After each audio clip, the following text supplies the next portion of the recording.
Hello everyone, आप सब कैसे हैं। मैं उम्मीद करता हूं कि बहुत अच्छे होंगे और अपनी पढ़ाई को बहुत अच्छे से कर रहे होंगे। मैं आकाश कुमार बढ़ाना आईसीटी वर्चुअल क्लासरूम में आपका बहुत बहुत स्वागत करता हूं मेरे प्यारे बच्चों। जैसा आपको पता है कि हमारी 6th क्लास है और 6th क्लास में हम लोग देख रहे हैं हमारे अतीत, और उसी में हम लोग चैप्टर नंबर 7 की जो है आज बेसिकली बात करेंगे। कल का हमने जो चैप्टर था 6, हमने उसे बहुत अच्छे से गौर करके एक एक करके आपका इन सबको बहुत अच्छे से देख लिया और आज हम इसमें आगे बढ़ने वाले हैं।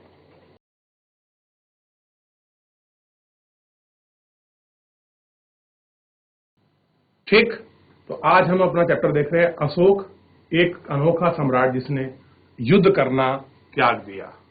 तो इसके विषय में हम लोग पढ़ेंगे, ठीक, और इसको ध्यान देंगे। ध्यान दीजिए। चलिए मैं स्टोरी पढ़ता हूं, फिर आप मेन पढ़ना शुरू करेंगे। देखिए, रोशन के रुपए। जन्मदिन पर रोशन को दादाजी ने से उसे क्या मिला? कड़क नोट मिला। उसने उन्हें अपने हाथ में दबाकर रखा था। उसे एक नया सीडी खरीदने का बहुत मन था। क्या मन था उसे? कि एक उसको नई आपका सीडी मिले, इसलिए उसे एक आपका नई सीडी खरीदने का बड़ा मन था।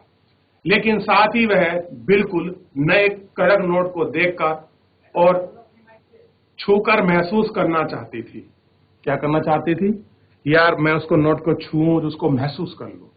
तभी उसने पाया कि सभी नोट के दाहिनी तरफ गांधी जी का मुस्कुराता चेहरा बना हुआ है और बाईं तरफ से छोटे शेर चित्रित हैं, जिन्हें सोचा कि आखिर ये शेर क्यों बनाए गए होंगे। अब अगर आप एक नोट की आकृति को देखोगे तो आपको स्पष्ट दिखाई देगा। नोट पर गांधी जी की भी आपको फोटो मिलेगी। आप अगर नोट के बैक साइड में देखोगे तो आपको सारनाथ के विषय में मिलेगा, सांची के स्तूप के विषय में मिलेगा, आपको लाल किले के बारे में पढ़ने के लिए मिलेगा। ये सारी चीजें हमको मिलेंगी नोट के विषय में, और इसी से हमारा जो आपका चैप्टर है वो आपका शुरू होता है।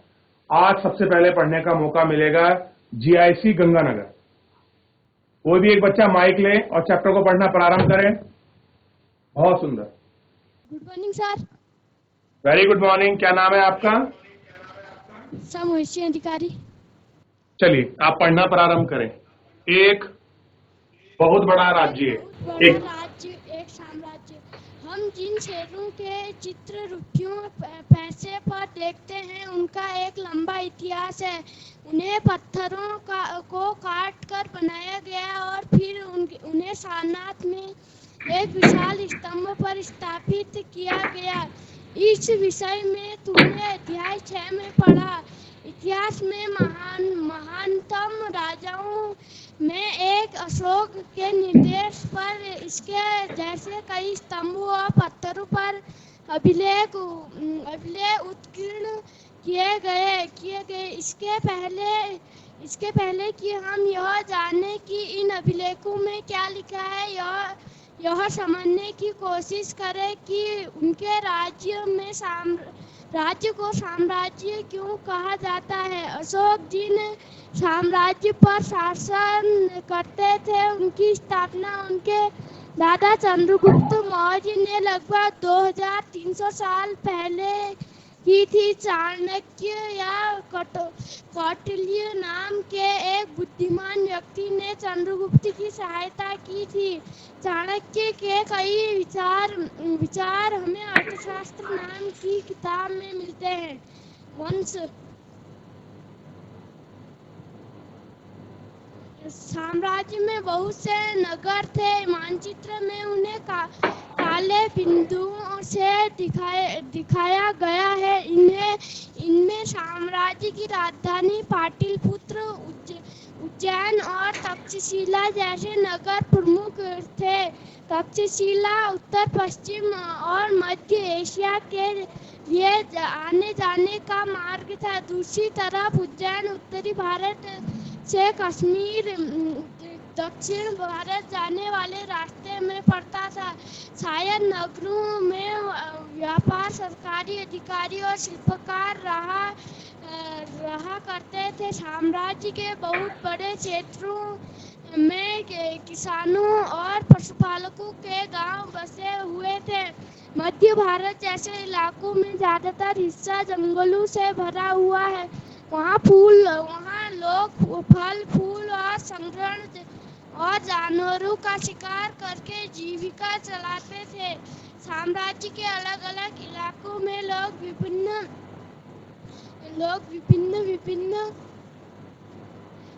भाषाएं बोलते थे। वे लोग शायद अलग अलग प्रकार का भोजन करते थे और यहाँ तक कि अलग अलग किस्म की पोशाक पहनते थे। ठीक है, बैठ जाइए आप। जीआईसी गंगानगर, आपका बहुत बहुत धन्यवाद। चलिए चैप्टर को पढ़ना प्रारंभ करते हैं। जैसे कि अभी पढ़ा, एक क्या रहा है, एक बहुत लंबा इतिहास रहा है। उन्हें पत्थरों को काटकर बनाया गया था, यानी कि जो भी आपके ये चित्र आपको दिखाई दे रहे हैं, अगर आप इसको देखोगे एक लंबा इतिहास है। और ये जो बने हैं, ये ऐसा नहीं आज ही बन गए, इनको पत्थरों को काट कर इन्हें क्या किया गया, आपका बनाया गया। उन्हें सारनाथ के एक विशाल स्तंभ में स्थापित किया गया। कहां जगह ले रहे हैं, एक नाम ले रहे हैं जगह का, सारनाथ। क्लियर है? और सारनाथ बच्चों किस धर्म से आपका संबंधित रखता है, तो आपको पता होना चाहिए बौद्ध धर्म से संबंधित है ये। क्लियर है? हम पढ़े हैं चैप्टर में कि नहीं पढ़े हैं? पढ़े हैं, ध्यान देंगे आप। और देखिए, विशाल स्तंभ पर स्थापित किया गया है और हमने इसके बारे में चैप्टर नंबर 6 में बहुत अच्छे से क्या है बच्चों पढ़ा है। इतिहास के महानतम राजाओं में से एक अशोक के दिशा निर्देश पर कई जैसे स्तंभों और पत्थरों पर अभिलेख उत्कीर्ण किए गए थे। क्या करे गए थे? बहुत सारे जो अभिलेख हैं वो भी क्या किए गए थे, उत्कीर्ण किए गए थे। अभिलेख का मतलब है कि पत्थरों पर उन पर लिखावट की गई थी, उसके बारे में जनता को मैसेज दिया गया था। और आपको जानकर खुशी होगी, उत्तराखंड में एक ऐसा शिलालेख है जिस पर अशोक के संदेश हमको मिलते हैं। तो आपको पता होगा, देहरादून डिस्ट्रिक्ट में कालसी एक ब्लॉक है और कालसी ब्लॉक में ही आपका जब वही क्या है, अशोक का शिलालेख आपको देखने के लिए मिलेगा। आप कभी जाएं विकासनगर कालसी जाएं तो आप अशोक का जो शिलालेख है आप उसको जरूर देखिए, आपको मौका मिलेगा और आपको बिल्कुल पिक्चर साफ हो जाएगी कि आपका शिलालेख क्या होते हैं। देखिए, और अभिलेख क्या होते हैं। शिला मतलब आपका होता है पत्थर, लेख मतलब होता है उस पर लिखा हुआ, ठीक। और कहीं पर स्तंभों पर भी लिखा होता है, कहीं पर ताम्रपत्रों पर भी लिखा होता है, ठीक। तो उसी को बोलते हैं हम लोग अभिलेख। अशोक जिस साम्राज्य पर शासन करते थे उसकी स्थापना उनके दादा चंद्रगुप्त मौर्य ने की थी। लगभग 2300 साल पहले चंद्रगुप्त या कौटिल्य नाम से एक विद्वान ने चंद्रगुप्त की सहायता की थी। आपने बड़ा नाम सुना होगा बच्चों कौटिल्य का, और उन्हीं का दूसरा नाम था चाणक्य यानी कि विष्णुगुप्त। कोई उन्हें विष्णुगुप्त के नाम से जानता है, कोई उनको चाणक्य के नाम से जानता है, कोई उनको कौटिल्य के नाम से जानता है। क्लियर है? जब भी कहीं भी आपका विद्वत्मान की बात आती है तो सर्वश्रेष्ठ नाम किसका आता है, आपका चाणक्य का नाम आता है, ये आपको पता होना चाहिए। और कहते हैं कि चाणक्य एक बुद्धिमान व्यक्ति थे। इन्होंने मगध के साम्राज्य घनंद को हटाकर क्या किया था बच्चों, मौर्य वंश की स्थापना की थी। ऐसी एक स्टोरी आपको देखने के लिए मिलेगी। चाणक्य घनंद के दरबार में वाद विवाद करने के लिए आपका जाते हैं और घनंद उनकी बेइज्जती कर देता है। उस बेइज्जती का बदला लेने के लिए चाणक्य क्या करता है, चंद्रगुप्त की सहायता करता है और क्या करता है, मगध के शासक घनंद को हटाकर आपका मौर्य वंश की स्थापना करता है। चाणक्य ने कई विचार लिखे हैं और इनकी एक बड़ी फेमस पुस्तक है जिसको हम कहते हैं चाणक्य का अर्थशास्त्र। बेसिकली नाम अर्थशास्त्र है, लेकिन अगर आप इसका विषय देखोगे, विषय वस्तु, तो वो क्या मिलेगी, राजनीति विज्ञान, यानी कि शासन प्रशासन कैसे चलाया जाए, इसके विषय में पूरी कूटनीति आपको देखने के लिए मिलेगी।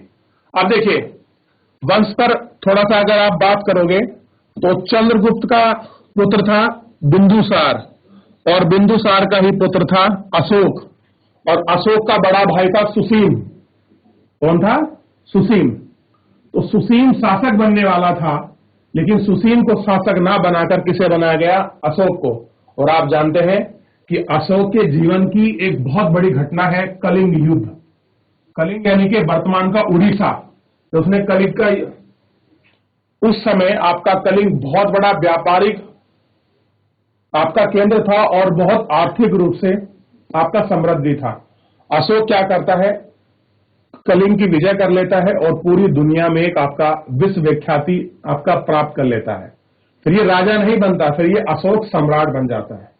जिस प्रकार यूनान के मैसेडोनिया प्रांत के एक छोटे से राजा फिलिप्स के घर में पैदा कौन हुआ था, अलेक्जेंडर, जिसको हम पढ़े सिकंदर।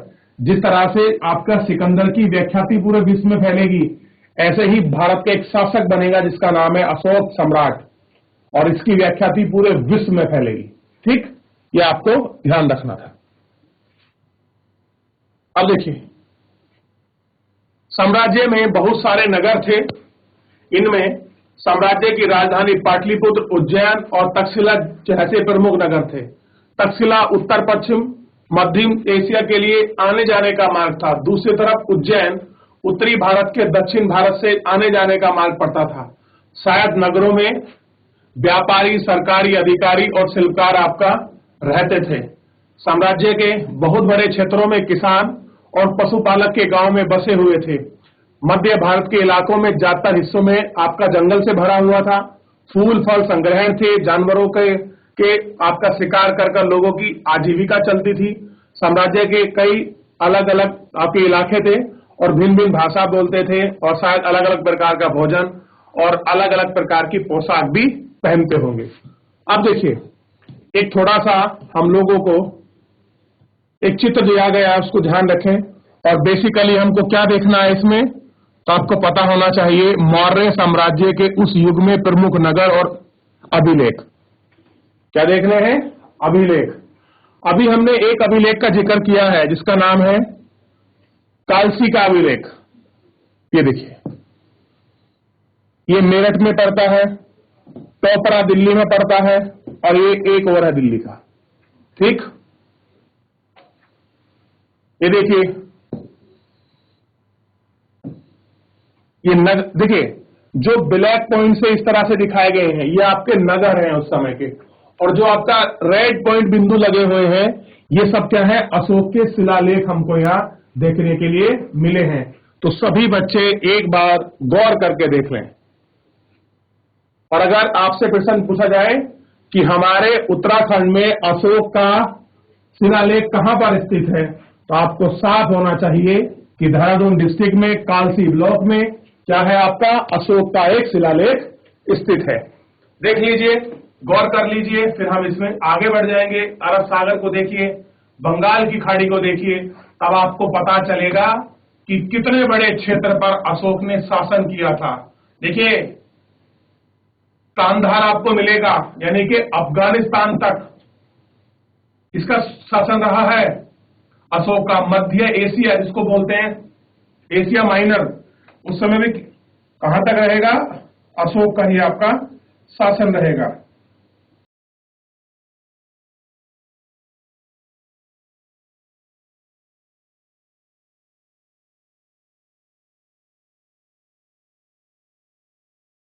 देख लिया बच्चों, आगे बढ़े। चलिए, अब कौन बच्चा खड़ा होगा, जीजीएससी ऋषिकेश, बहुत बढ़िया। चलिए माइक ले लीजिए। Good morning sir. Very good morning.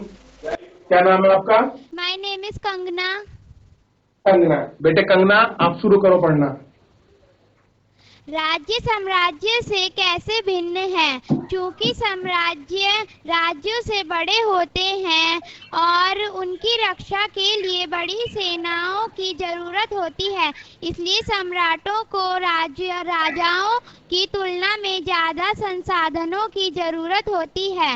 Number 2, इसी कारण इन्हें बड़ी संख्या में कर इकट्ठा करने वाले अधिकारियों की जरूरत होती है। साम्राज्य का प्रशासन, चूंकि मौर्य साम्राज्य बहुत बड़ा था इसलिए अलग अलग हिस्सों पर अलग अलग ढंग से शासन किया जाता था। पाटलिपुत्र और उनके आसपास के इलाकों पर सम्राट का सीधा नियंत्रण था। इनका मतलब यह हुआ कि इस इलाके के गांवों और शहरों के किसानों, पशुपालकों, शिल्पकारों और व्यापारियों से कर इकट्ठा करने के लिए राजा अधिकारियों की नियुक्ति करता था, जो राजा के आदेशों का उल्लंघन करते थे। अधिकारी उनको सजा भी देते थे। इनमें से कोई अधिकारियों को वेतन भी दिया जाता था।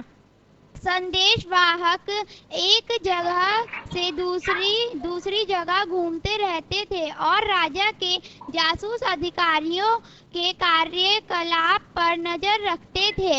इन सब के ऊपर सम्राट था, जो राज परिवार एवं वरिष्ठ मंत्रियों को सहायता से सब कर नियंत्रण रखता था। मौर्य साम्राज्य के भीतर कई छोटे क्षेत्र या प्रांत थे। इन पर तक्षशिला या उज्जैन जैसी प्रांतीय राजधानियों से शासन किया जाता था। कुछ हद तक पाटलिपुत्र से इन क्षेत्रों पर नियंत्रण रखा जाता था और अक्सर राजकुमारों को वहां का राज्यपाल गवर्नर बनाकर भेजा जाता था।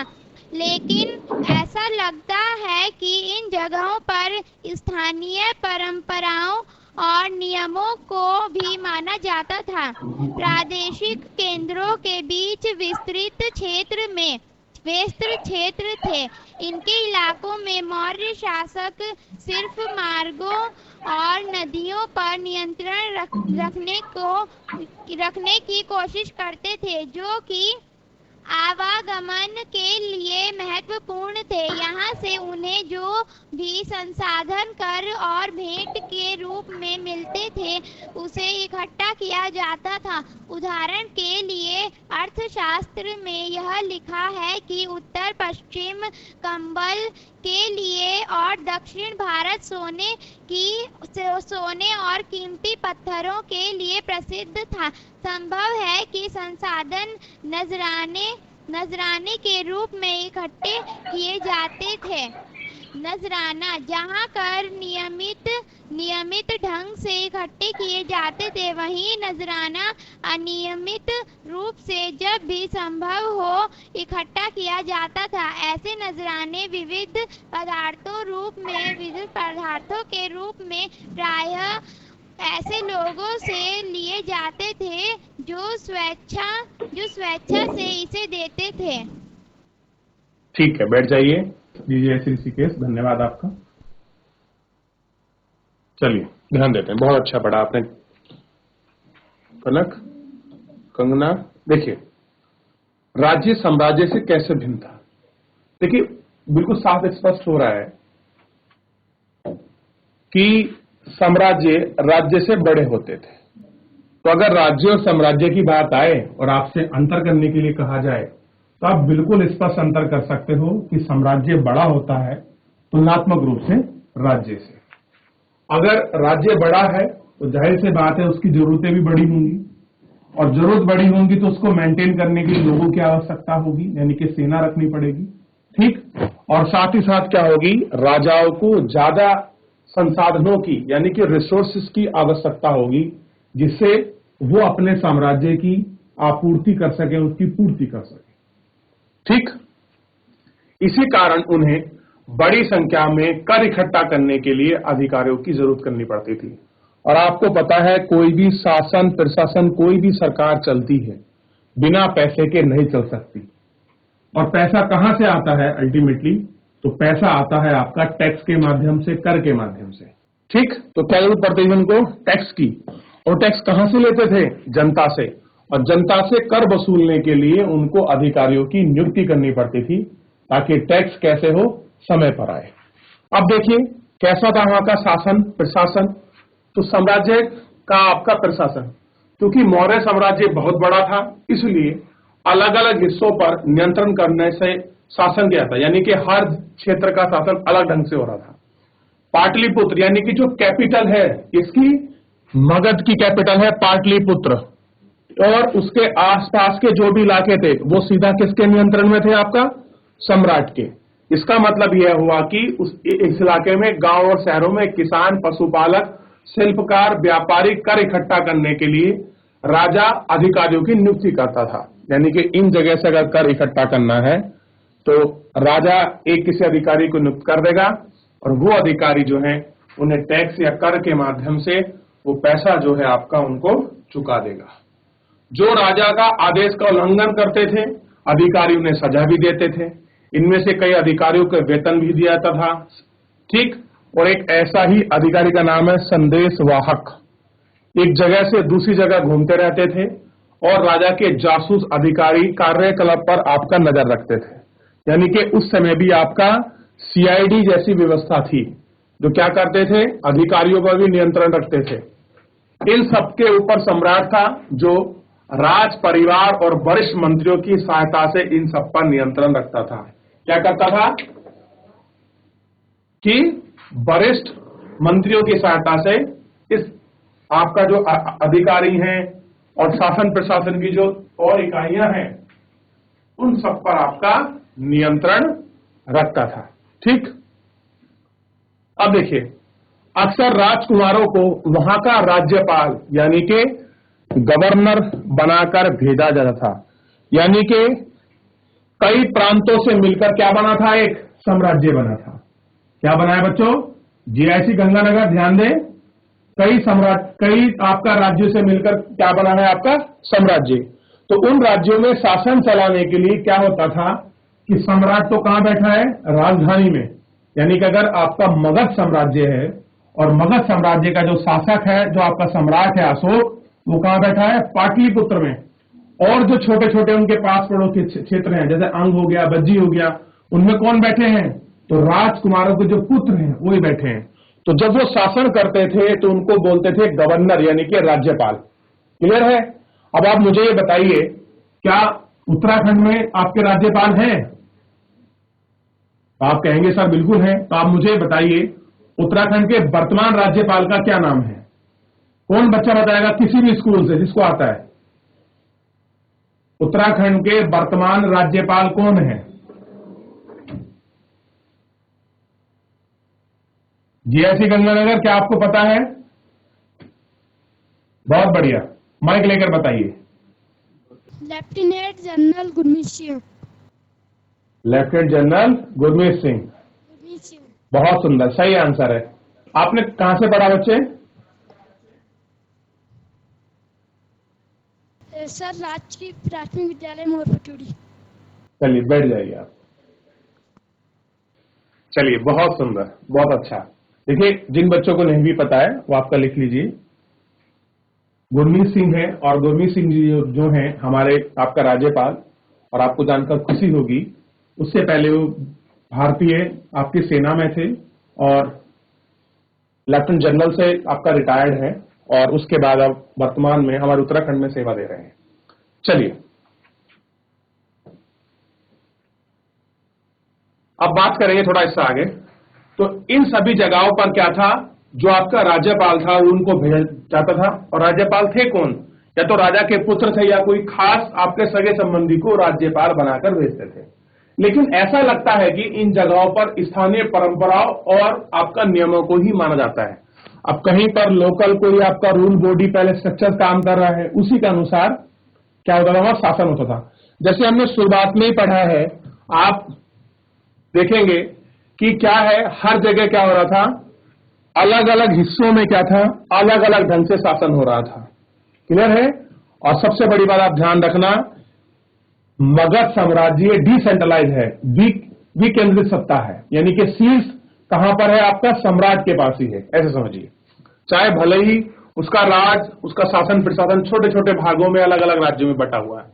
प्रादेशिक केंद्रों के बीच विस्तृत क्षेत्र थे, यानी कि जो बीच का पार्ट है उनमें बहुत बड़े बड़े क्षेत्र मिलते थे। इन इलाकों में मौर्य शासक सिर्फ मार्गों और नदियों पर नियंत्रण रखने की कोशिश करते थे। अब देखिए, जो भी मार्ग हैं, अगर आप मार्ग पर नियंत्रण रखेंगे, आप नदियों पर नियंत्रण रखेंगे, तो जो भी ट्रेड होगा, जो भी व्यापार होगा, उसका कर आपको मिलेगा। इसीलिए क्या होता था कि ये आपका नदियों पर और क्या करते थे, मार्गों पर अपना नियंत्रण रखते थे। आवागमन के लिए महत्वपूर्ण थे तथा उन्हें जो भी संसाधन टैक्स या भेंट के रूप में मिलते थे उसे वो क्या करते थे, इकट्ठा किया करते थे। एग्जाम्पल के लिए अर्थशास्त्र में यह भी लिखा है कि उत्तर पश्चिम कंबल के लिए, दक्षिण भारत सोने के लिए और कीमती पत्थरों के लिए प्रसिद्ध था कि संसाधन नजराने के रूप में भी इकट्ठे होते थे। अब नजराने को आप पढ़ चुके हैं। अब देखिए, राजा को अगर राजस्व मिलेगा तो दो माध्यम से मिलेगा। पहला माध्यम तो आपका टैक्स है कि जनता से कर लें और एक निश्चित रूप में निरंतर रूप से उनको कर मिलता रहेगा, चाहे वो वार्षिक वसूलें, आपका छमाही वसूलें, वो आपके राजा का था अपना। और एक था जहां से अनियमित रूप से मिलेगा, तो वहां से क्या मिलता था, नजराना। नजराने का मतलब है कुछ भेंट, कुछ उपहार, कुछ टैक्स के रूप में कुछ चीजें उनको मिलती थी, उसी को बोलते हैं नजराना। और आप देख चुके हैं जहां कर नियमित रूप से इकट्ठा आपके किए जाते थे, नजराना क्या था, एक अनियमित रूप से मिलता था और ऐसे विधिवत पदार्थ के रूप में उनको प्राप्त होते थे, जो लोग अपनी स्व इच्छा से राजा को या जो आपका सम्राट है उनको क्या करते थे, भेंट करते थे। और अंततः जंगल वाले इलाकों में आते थे। वहां के रहने वाले लोग काफी हद तक स्वतंत्र थे। उनसे उम्मीद की जाती थी कि वे मौर्य पदाधिकारी के लिए हाथी, लकड़ी, मधु और मोम जैसी चीजें ला कर दे, तो उनका टैक्स इसमें निकल जाता था। चलिए अब थोड़ा सा पढ़ेंगे राजधानी के सम्राटों के विषय में। कोई भी एक बच्चा खड़ा हो जाए और चैप्टर को आपका खड़ा होकर पढ़ सकता है, कोई भी बच्चा। जीएससी गंगानगर, आप माइक ऑन करें और पढ़ें। Good morning sir. Very good morning. क्या नाम है आपका? सर आशीष मिल्कानी। आशीष। बेटा आशीष, आप शुरू करें पढ़ना। राजधानी में सम्राट। मेगस्थनीज चंद्रगुप्त के दरबार में पश्चिम एशिया के यूनानी राज सेल्यूकस निकेटस का राजदूत था। मेगस्थनीज ने जो कुछ देखा उसका विवरण दिया। यहाँ हम उसके विवरण का एक अंश दे रहे हैं। सम्राट का जनता से के सामने आने के अवसरों पर शोभा यात्रा के रूप में जश्न मनाया जाता है। उन्हें एक सोने की पालकी में ले जाया जाता है। उनके अंगरक्षक सोने और चांदी के अलंकृत हाथियों पर सवार रहते हैं। कुछ अंगरक्षक पेड़ों को लेकर चलते हैं। इन पेड़ों पर प्रशिक्षित तोतों का एक झुंड रहता है जो सम्राट के सिर के चारों तरफ चक्कर लगाता रहता है। राजा सामान्यतः हथियारबंद महिलाओं के घिरे होते हैं। वे हमेशा इस बात से डरे रहते हैं कि कोई उनकी हत्या करने की कोशिश ना करे। उनके खाना खाने से पहले खास नौकर उस खाने को चखते हैं। वे लगातार 2 रात एक ही कमरे में नहीं सोते हैं। और पाटलिपुत्र आधुनिक पटना के बारे में, यह एक विशाल और खूबसूरत नगर है। यह एक विशाल प्राचीर से घिरा है जिसमें 570 बुर्ज और 64 द्वार हैं जो और 3 मंजिल वाले घर लकड़ी और कच्ची ईंटों से बने हैं। राजा का महल भी काठ से बना है जिसे पत्थर की नक्काशी से अलंकृत किया गया है। यह चारों तरफ से उद्यानों और चिड़ियों के लिए बने बसेरों से घिरा है। राजा द्वारा खाना खाने के पहले खास नौकर उस खाने को क्यों खाते हैं? पाटलिपुत्र मोहनजोदड़ो से किस तरह भिन्न था?